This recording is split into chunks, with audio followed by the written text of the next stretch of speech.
Senior high court senior advocate Tirupati Varma ఉన్నారు. ఈయన సామాజిక ఉద్యమకారుడు. ఏదైతే బన్నీ ఇష్యూ ఉందో, సంజయ్ థియేటర్ తొక్కిసలాట ఉందో, ఈ అంశంపై మొదటి నుంచి కూడా వాయిస్ రేజ్ చేస్తూ కేసులు వేస్తూ కూడా అల్లు అర్జున్ని తర్వాత సామాజికంగా కూడా ఎన్నో ఉద్యమాలు చేస్తున్నారు. ఆయన ప్రస్తుతం మనతో ఉన్నారు. ఆయనతో మాట్లాడి తెలుసుకుందాం.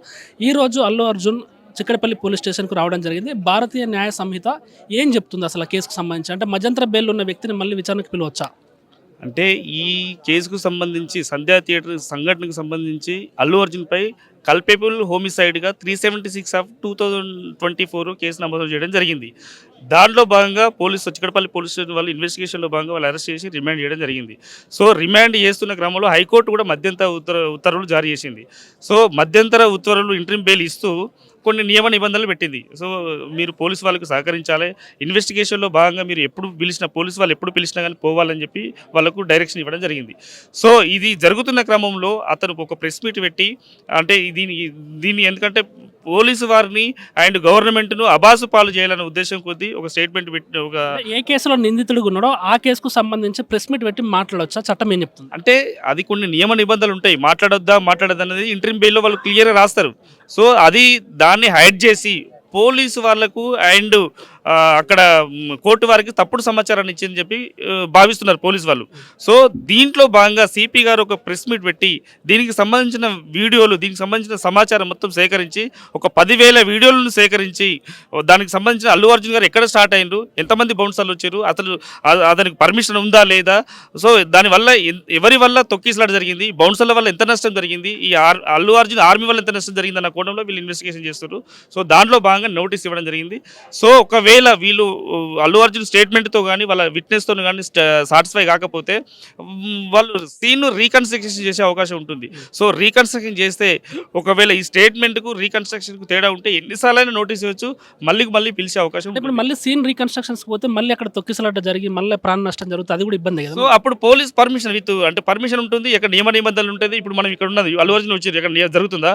సో ఒక సమాచారం ఉన్నప్పుడు పోలీసు వాళ్ళ కంట్రోల్ ఉన్నప్పుడు డెఫినెట్గా అక్కడ ఏం జరగదు, సంఘటన జరగవు. అంటే ఫైనల్గా ఇప్పుడు బన్నీ చెప్తున్న ఆన్సర్స్తోనే పోలీసులు సాటిస్ఫై కాకపోతే ఈ మధ్యంతర బెయిల్ను రద్దు చేయండి అని చెప్పి కోర్టును ఆశ్రయించే అవకాశం ఉందా పోలీసులు? వాళ్లకు సమాచారం అంటే ప్రాపర్ వేలో వీళ్ళు సహకరించకుండా కానీ వాళ్ళకు అల్లు అర్జున్ గారు పూర్తి స్థాయిలో తప్పు చేసిరని చెప్పి వీళ్ళు ఇన్వెస్టిగేషన్ తేలితే మధ్యంతర ఉత్తర్వులు క్యాన్సిల్ చేసే అవకాశం ఉంటుంది, వీళ్ళు అప్పీల్ చేసే అవకాశం ఉంటుంది. సో క్యాన్సిల్ కూడా అయ్యే అవకాశం ఉంటుంది. అంటే ఫైనల్గా ఒకవేళ నేరం నిరూపితం అయితే అల్లు అర్జున్కి ఎన్నేళ్ళ జైలు శిక్ష పడవచ్చు?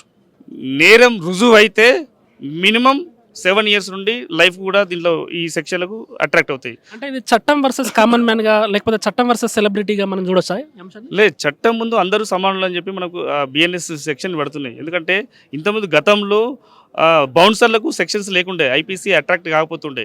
ఇప్పుడు బిఎన్ఎస్ ప్రకారం సెక్షన్ 25 ప్రకారం కూడా బౌన్సర్లు దుర్భాషలు ఆడినా కానీ నెట్టివేసినా కానీ. ఈ బౌన్సర్ల విషయానికి వస్తే కూడా చాలా మంది సెలబ్రిటీలు ఈ మధ్యన వాళ్ళు మొత్తం ఓవర్ యాక్షన్ చేస్తారు బయటకు వచ్చి. అంటే సెలబ్రిటీ కన్నా బౌన్సర్లో ఓవర్ యాక్షన్ ఎక్కువ ఉంటుంది, జరుగురు వస్తుంటూ పోతున్నట్టు. అసలు ఈ బౌన్సర్ల వ్యవస్థ ఏంది, దానికి రాజ్యాంగం ఏం చెప్తుంది, చట్టంలో అవకాశం ఉందా? బౌన్సర్స్ అంటే రౌడీల్ని ఈ ధూళిపెట్టి నుంచి అక్కడి నుంచి తీసుకొచ్చి బాడీ బిల్డర్లు తీసుకొచ్చి బౌన్సర్లను నల్ల డ్రెస్ వేసి నల్ల కొట్టేసి పెడుతున్నారు కదా. అసలు బౌన్సర్స్ వ్యవస్థపై రాజ్యాంగం ఏం చెప్తుంది? అంటే ఇది ఇంతకుముందు ఇండియన్ పీనల్ కోడ్లో ఈ బౌన్సర్ల వ్యవస్థ గురించి కానీ బౌన్సర్ల గురించి ఎక్కడ రాయలేదు.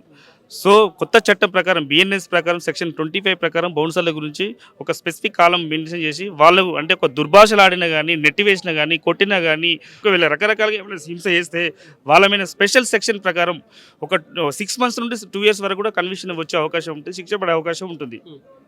సో వీళ్ళ యొక్క ముఖ్య ఉద్దేశం ఏంది, వీళ్ళు ఎందుకు ఉండాలి, బౌన్సర్లు ఎందుకు అవసరం ఉంటుంది అంటే వీళ్ళ సెలబ్రిటీ వచ్చినప్పుడు వాళ్ళకు ప్రొటెక్టివ్గా వాళ్ళకు మాత్రమే ప్రొటెక్టివ్గా ఉండాలి, వేరే వాళ్ళ పక్క వాళ్ళని కూడా ఏమనకుండా ఉండడానికి ఇవి చేసారు.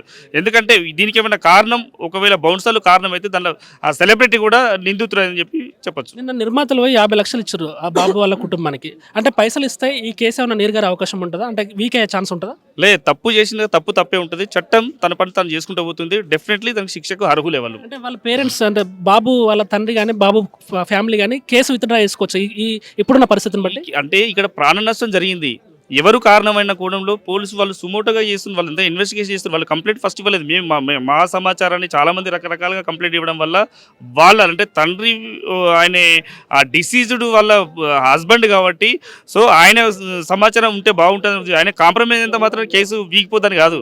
సో ఇన్వెస్టిగేషన్ వీళ్ళు సుమోటోగా అయినా, ఎందుకంటే ఇక్కడ ఒక స్టేట్ గవర్నమెంట్ పైన ఒక పోలీస్ పైన అపవాదు మోపే ప్రయత్నం చేసిండు.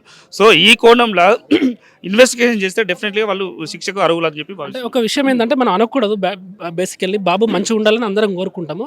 అంటే రేపు ఏదైనా జరగరాని ఒకవేళ బాబుకు జరిగితే ఇంకా అల్లు అర్జున్ చుట్టూ కేసు బిగుసుకునే అవకాశం ఉందా?